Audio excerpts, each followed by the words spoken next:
Hello everyone, and welcome to another episode of From My RPG Library. My name is Patrick, and I'm your host today. I want to thank you first for joining me. If you missed my last episode, I covered the book The Last Supper, the first book in the classic Giovanni Chronicles for Vampire the Masquerade. Before that, we looked at Mordenkainen's Tome of Foes, a supplement for Dungeons & Dragons.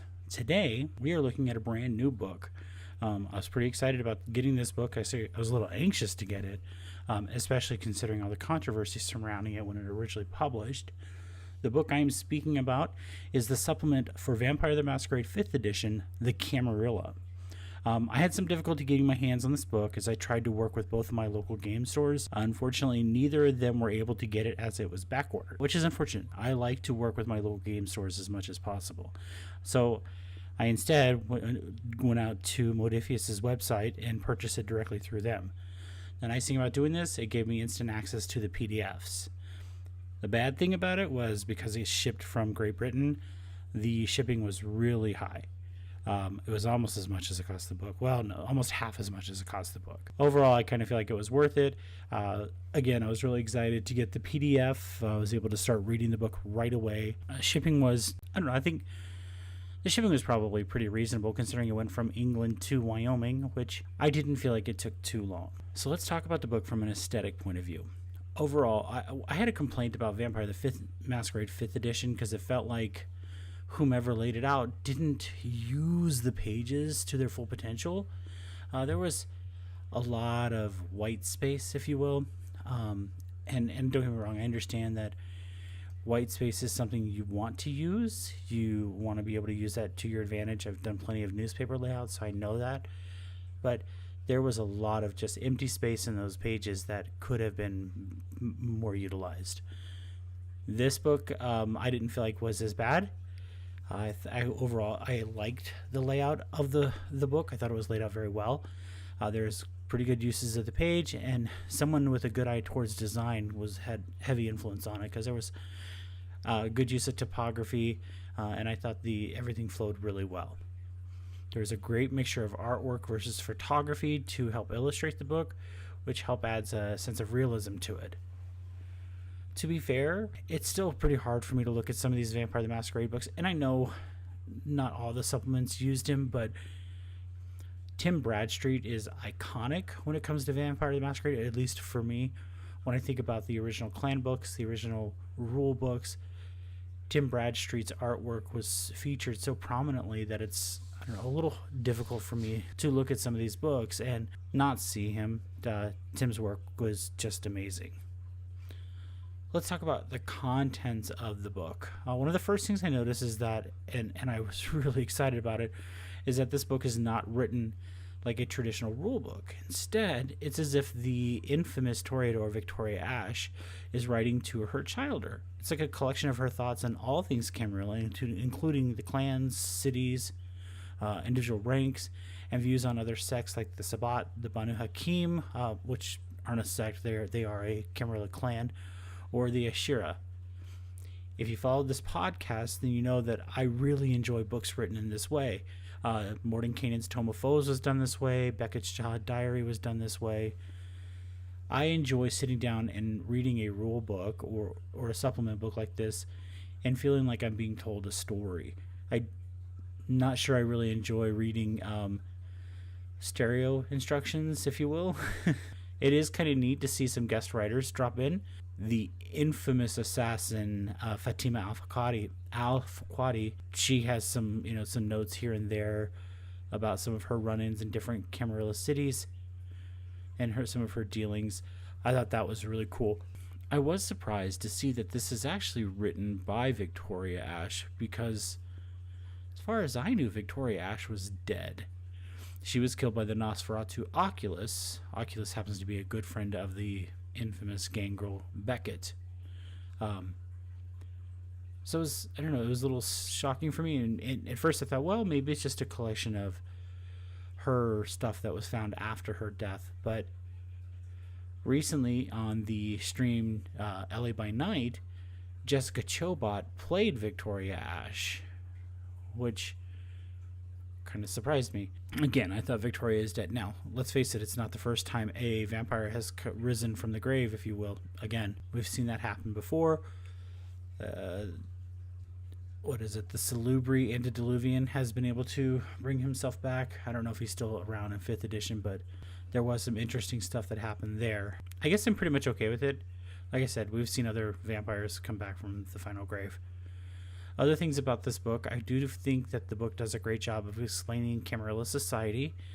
It discusses the various ranks, like the princes, the sheriffs, the primogen justicars, harpies, sheriffs, which the book that I had done originally, the Camarilla source book from 1999, which is, I think, episode 2 of this show, does that as well. This does a great job of like telling you, instead of saying, here's the sheriff's position, here's how it's going to work. It says, okay, here's the sheriff's position, here's how it works within the, within those domains, and here's some notable sheriffs. And you get to learn a little bit about certain sheriffs in different cities, be they alive or not. So I thought that was kind of interesting. They do the same thing with princes. They do not so much with primogen and justicars. And they really just never talk about the inner circle, which I thought that was kind of interesting. I think they're mentioned a couple times, but they don't really go into a lot of that. This book does go into the Second Inquisition and the Society of St. Leopold. This is a big deal.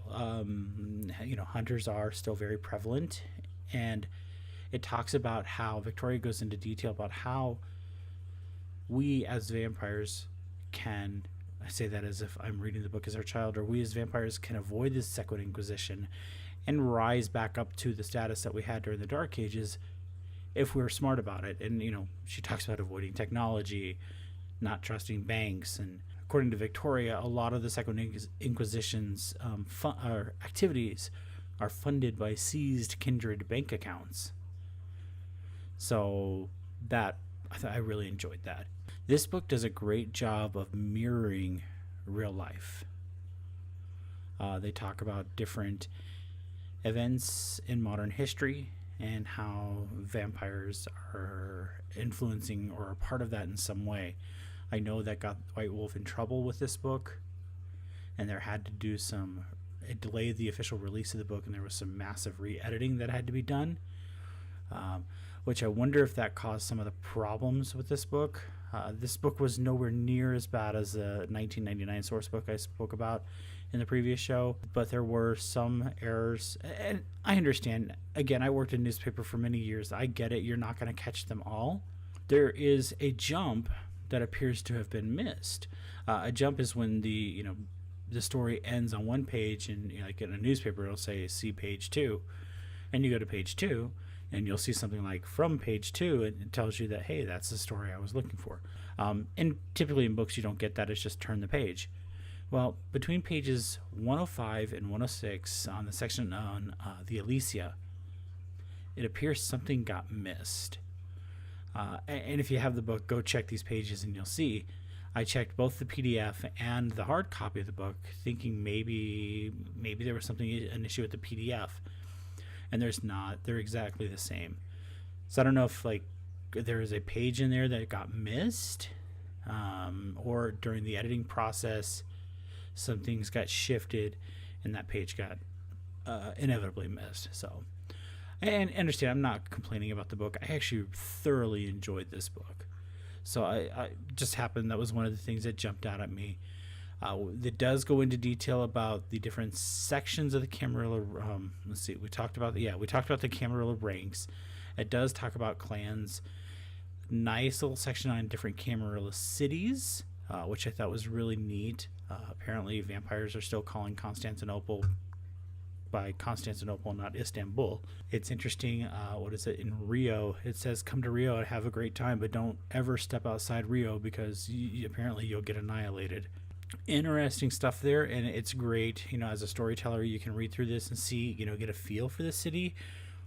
Or as a player, if you read through this, you get a feel for that city and know, if the storyteller tells you you're going to go to St. Petersburg, you will have at least a loose understanding of what the prince is like in that area because of some of the stuff in this book.